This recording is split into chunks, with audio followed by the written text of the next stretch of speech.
Beautiful soul, welcome back to my channel. This is Mei-chan, Ami for Japan, Kabayan, Libra. This reading is for you. Tingnan natin na iyong January 2025 full moon. This is a wolf moon. Nakaka-amaze na wolf moon. January. Tingnan natin, marami tayong card and let's begin dahil ang dami niyan. Na-shuffle ko na yan. Bodies of water. Spend time daw sa mga pag may time lang naman kayo. Sa mga near ng water, such a lake, river, or an ocean, to recharge. It's time to recharge, no? Sa your battery. Sa iyong mag-recharge ka. Baka na medyo weak siguro yung energy mo. Kaya sinasabi rin dito. No? We have the betrayal. Oh. Okay. Tamo, dalawa yung ahas mo, oh.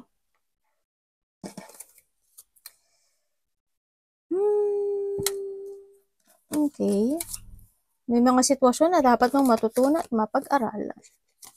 Okay, mukhang may mga dapat kang alamin. Okay, so nakita ko sa'yo dito, yes, there's a betrayal. Maaaring nagkakaroon ng isang feeling emotions, no? Maaaring may mga nagtaksil, kaibigan mo, karelasyon mo, o mga malalapit sa puso mo. No? Nandito rin yung you need to more to trust to your intuition. Maaring iba rin sa inyo, kaya nandito rin si bodies of water is maaring nagkakaroon ng moody situation o nagiging moody yung iba, maaring ganon. O may mga sitwasyon talaga na pinag-iisipan na medyo maaring nagkakaroon kayo ng stress, maaring may mga iniisip kayo ng sa isang solution sa inyong mga problema this time. Sa nakita ko dito, syempre, need mong mag-trust sa intuition mo. There's a reflection na maaring naiisip mo, maaring situation na nangyari sa ngayon, the past situation man yan, sa iyong karelasyon man yan, sa kaibigan mo, sa malalapit sa puso mo, no? Na maaring mga nanglinglang o niloko ka, mga sitwasyon na hindi naging totoo sa'yo. Mag-ingat ka, kasi there's a attraction pa rin, kasi may mga tao pa rin na maaring niloloko ka, no? Expect the unexpected. Unexpected flow of emotion is coming. Maaring sa iba is nangyari na, no? Sa nakita ko dito. May mga maaring mahaharapin ka na isang sitwasyon na maaring mag-end or isang sitwasyon makakaroon ka ng painful. Yan, no? Kumbaga, maaring ito yung sitwasyon na to is makakapagbigay sa'yo to open your mind to move on or to take an action or gagawa ka ng paraan para sa mga bagay-bagay para magkaroon ng solusyon dito, no? Maaaring sa iba sa inyo nagkaroon na kayo ng separation o kaya iba dito may mga darating pa lang na hindi nyo akalain na mag-end or hindi nyo akalain na mangyayari yung sitwasyon na yun. Ending man siya or no? Sa nakita ko ito. Have faith lang din, no? Sa nakita ko ito. And when it comes to a relationship, nakikita ko, there's a drain relationship. Kumbaga, maaring magkaiba kayo ng thinking or magkaiba kayo ng interest sa isa't isa, no? Nitong tao na to. So, nakita ko ito. Iba yung tingin niya, iba yung tingin niya, iba rin yung action niya, iba yung ganyan.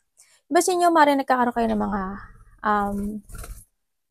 stress, may mga arthritis. Ako na nakikita sa iba sa inyo. Maaring iba sa inyo, parang sakit na ulo ko. Maaring nagkakaroon kayo ng mga, maaring may mga kayo, masasakit yung mga buto-buto, yung arthritis nyo, no, sa iba sa inyo, yung mga joint nyo, yun. May mga viral infection sa iba. Iba dito, there's a loss happen, no, sa nakikita ko dito. May mga necessity, kumbaga. Siguro may mga sitwasyon na hindi mo in-expect na mangyari. Or mangyayari pa lang sa iba, ha? I have the shading din kasi, sa nakita ko dito, hindi ito yung mga sitwasyon na maaring, ito yung pagbabalat ng dating ikaw, no? Ganyan. Shading na, diba? You are starting to outgrow your work. Ang sinasabi dito, ito yung sitwasyon na may mga bago kang sisimulan o may mga bibitiwan ka na isang sitwasyon sa buhay mo, no? O dapat mo nang sukuan yung bagay na yon. Yung mga sitwasyon na gano'n, na kailangan mo nang sumuko o bumitaw, no? Pero kung kaya mo pa, why not, diba? Ganyan. Pagbabalat yan kasi, ng the old version of you, ganyan. Ang sinasabi rin dito na may isang sitwasyon sa buhay mo na kailangan mong iset yung iyong higher goal this time, no? Halimbawa, sa isang trabaho o kaya sa relationship, ganyan. Kailangan mo magbago. Kailangan mo baguhin. Ganyan. Yan. Iba sa inyo, maaring kayo is related to a healing, no? A nurse, a doctor, a lawyer, healer, o kaya mga masahista, o kaya yung mga may related to a healing situation, may mga medicine situation, yun, maaring kayo is, yun ang mga bagay daw sa inyo, no? Sa nakita ko dito.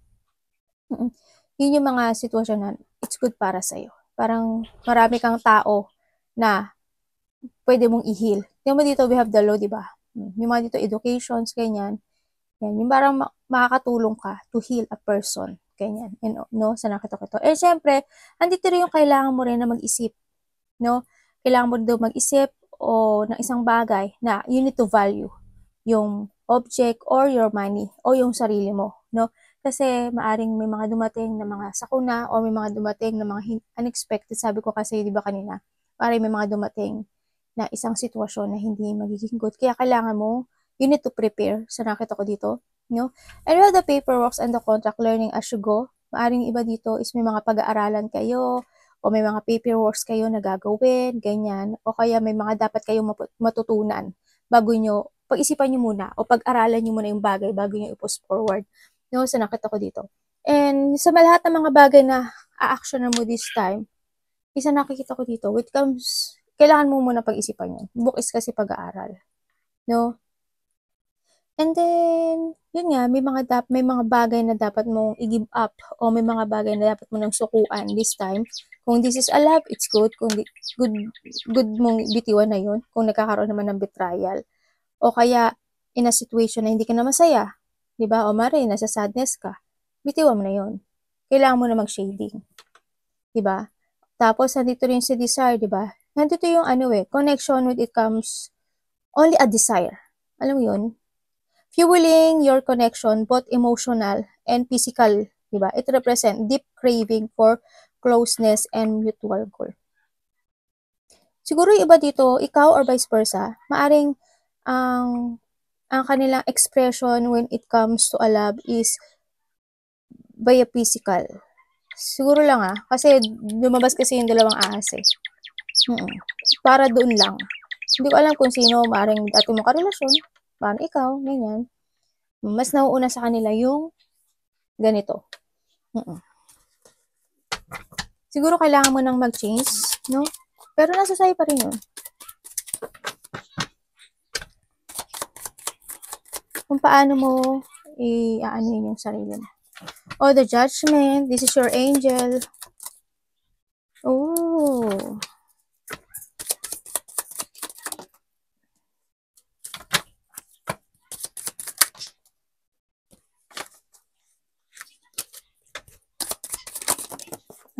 Ano ba yan? Ah, my God, Leo. Okay. You need to be aware, sinasabi dito, no? Sa ngayon, ang nakikita ko sa'yo is, parang may isang sitwasyon ka sa buhay mo na, maybe you're stuck, or hando ka sa sitwasyon mo na you're gambling when it comes to a situation. Parang, ano ba yun? Yung ipinipilit mo na lang yung sarili mo dun sa isang sitwasyon, relationship man yan o trabaho, pero hindi ka na masaya. Alam mo yun? Ganun. Nandun ka sa isang sitwasyon mo na yun. No? Na maaring kailangan mong magkaroon ng self-evaluation dito sa sitwasyon and kailangan mo ng transformation, no? Ganyan. Sa ngayon is medyo poor ang decision mo. Maaring may mga sitwasyon na hindi ka naman kumikilos or wala kang magawa sa nakita ko dito. There's a lack of success either to your work or sa work man yan o sa relationship man itong nakikita ko. Maaring there's a lack of success kasi ang nakikita ko sa'yo, you feeling incomplete or hindi yung sitwasyon na feeling mo kulang. Parang may kulang. Ganyan. Parang feeling mo, bakit ganun? Parang may hinahanap ako. Ganyan. Parang hindi ka na masaya. Parang ang dami na maaaring nagkakaroon ng mga disappointment, maaaring nagkakaroon na maaaring nagbabago na rin yung aspeto ng pananaw mo sa buhay, mga ganyan, 'di ba? Parang ando yung sitwasyon na naghahanap ka na ikakasiya at kaka-fulfill mo this time sa nakita ko dito. Kung nasaan ka man ngayon is you are not stable sa nakita ko dito, no? You're not stable, parang sumusugal ka sa isang sitwasyon na hindi ka na masaya, na parang, ewan ko, bakit stuck ka? Hindi ko alam bakit stuck ka. And mag-ingat din kayo, no, sa nakikita ko dito. When it comes to money, is hindi ko rin nakikita na you are stable. No, pag-ingatan niyo yung money niyo kasi hindi siya stable. Total, kung kanina pa siya umano, di ba? Yung mga dapat yung i-release niyo na. Kung nagiging magastos kayo, medyo, yun na, January is a cleansing situation. Cleansing month kasi. Kailangan mo mag-cleansing na this time. Alisin mo na yung alisin, mga old version of you, old decisions, system, rules, mga ganyan. Baguhin mo. As long as kaya mo baguhin, magbago ka. No? Kung ano yung mga gusto mo baguhin. Ganyan. And then, nagkakaroon ng pagiging irresponsible dito sa isang sitwasyon, maaaring sa money, or ganun. May nakikita ko dito na hindi ko alam kung this is in your work o sa relationship, parang andito yung sitwasyon na ginagamit ka na lang. Ganun. Kasi may napapalasa sa'yo. May tao na, may sitwasyon na ginagamit ka na lang, may sitwasyon na as long as may mahihita sa sa'yo, may hita niya sa'yo. Maring sa company mo, maring sa kapatid mo, sa karelasyon mo, kung saan man sitwasyon to. Ito yung tao na, actually, hindi siya totoo. May tao kasi, may tao nagagambol. Actually, kuhanin mo lang yung sa'yo dito, may nakita rin ako tao na nagsusugal, parang may nagsusugal, ganyan. May tao na ginagamit ka lang. May tao na disloyal, unfaithful, liar, there's a corrupt, ano pa, tao na makasarili sa akin. Hindi ko alam kung may trabaho siya o wala. Hindi ko alam eh. Or maybe wala lang talaga siyang ipon, o kaya nakadikit lang siya o kaya if this is a relationship, is hindi siya stable, ganyan. Andun lang siya, they using you, ganyan. O kaya, trabaho mo, they using you lang. Ganun. May tao na hindi siya ganun ka-supportive din sa nakita ko dito, and then may tao na walang pakialam. Kumbaga, wala siyang pakialam sa feelings mo. Ganun. Kung ano yung nararamdaman mo. Hindi niya inaano yun. Hindi niya pinagtutunan ng pansin. Or vice versa tayo,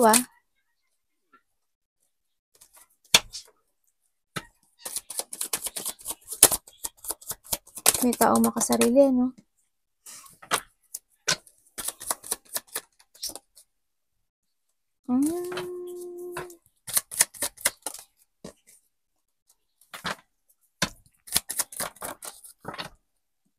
Okay. May mga bagay sa buhay mo na nakikita ko na maaring nahandun ka na lang pero hindi ka na masaya. Ganyan. Katulad ng sinabi ko una, may mga nambubuli sa'yo or binubuli ka ng situation kung saan aspeto ng buhay mo to. Mas nagiging more giving ka or understanding doon sa sitwasyon. Pero ang nakikita ko, ikaw ang napuprostrate. Nagkakaroon ka ng frustration, nagkakaroon ka ng negative thought, or maybe you are trapped in that situation. Sa nakita ko, if this is a work or relationship, natatrap ka doon sa sitwasyon, no? Or nahanduin yung sitwasyon na nai-stuck ka. Tandaan mo, the choice is always available in yours. Or maybe, handid ka sa iyong sadness, painful situation, or na-stuck ka doon sa sitwasyon na yun, na maaring nare-reminizing, na maaring naaalala mo yung mga bagay na yun, na kailangan mo na i-let go yun. Umalis ka doon. No? Yun doon na si shading eh. Diba? Umalis ka doon sa painful situation na yun. Hindi mo na you need to let go, or you must. Something must be let go. No? Sa nakita ko dito. In your life. Maring sarili mo din, sabi ko, joke. Hindi, iwanan mo lang yung kumbaga shedding, di ba? Balatan mo yung sarili mong, yung old version of you, ganyan. Mag-transform ka. Mga sabihin niya sa akin ate, ano ba naman yan? So, nandito rin yung mga sitwasyon na ay, meron ako nakitang separation. O, nakita ko. Maari iba sa inyo is may mga namimiss kayong tao, o may mga naalala kayong mga sitwasyon in the past, mga nakapagbigay sa inyo ng mga painful situation, yung mga iniisip ka actually. Yung mga good memories, nare-revisit mo siguro yung mga good and the bad situation na nangyari sa buhay mo, ganyan. Handin yung paring naalala mo yung mga anak mo, o yung kapamilya mo, yung tita mo, yung kapatid mo, yung as in, kung ano man yan, kung sino man sila. Ganyan. Karelasyon mo, no?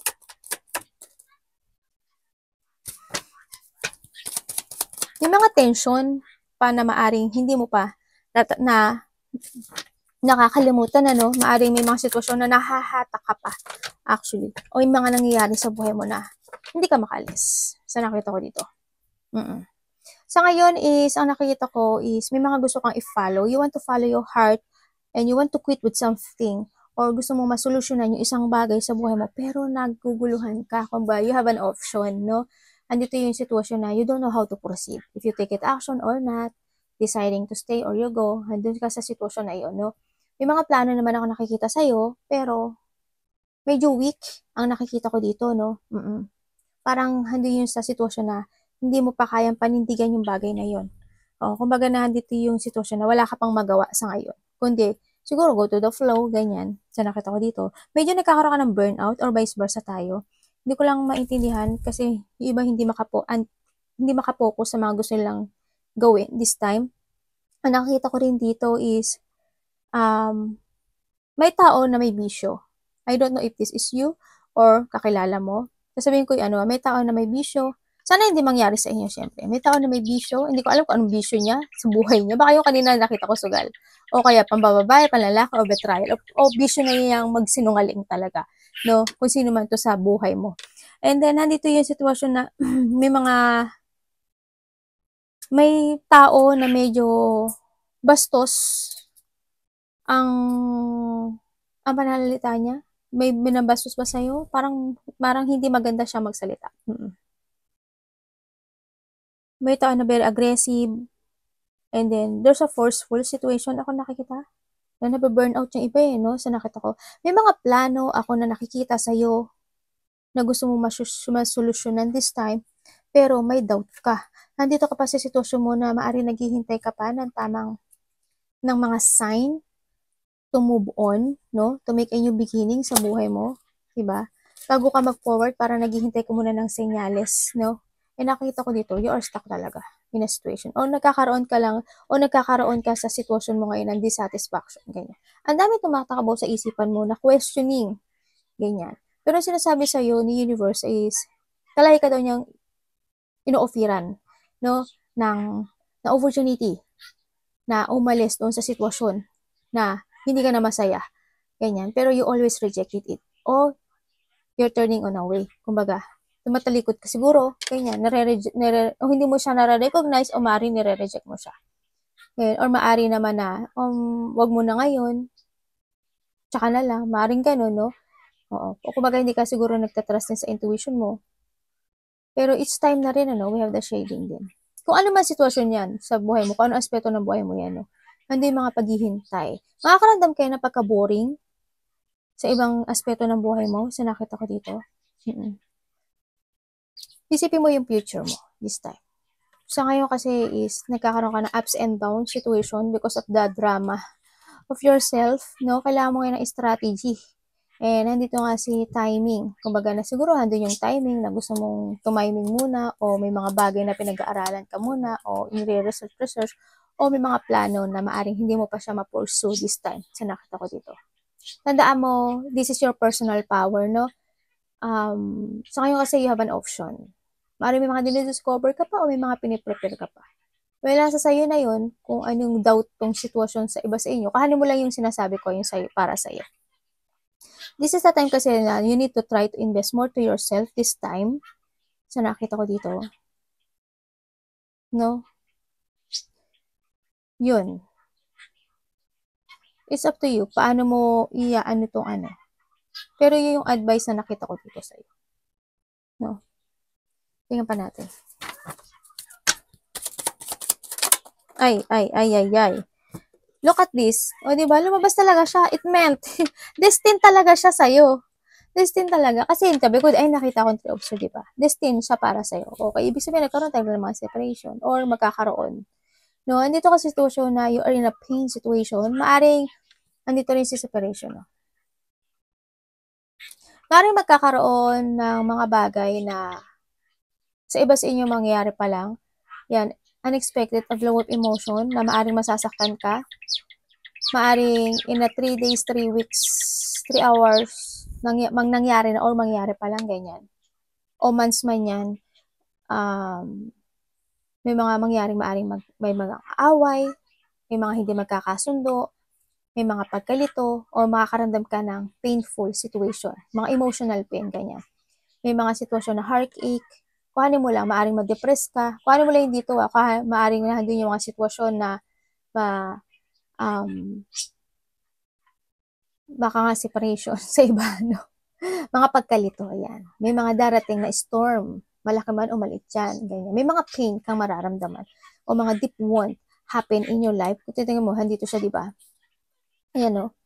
Di ba? Handito yung, coming to one end. May mga sitwasyon na maaring mag-end, na kailangan mo ng lakas ng loob this time, no? O kaya basta may mga sadness situation ako na nakikita sa'yo, no? Ingat lang din. You need to be prepared. No, prepare mo na lang kung ano man itong sitwasyon na mangyayari sa'yo this time. Arigato naman sa God bless.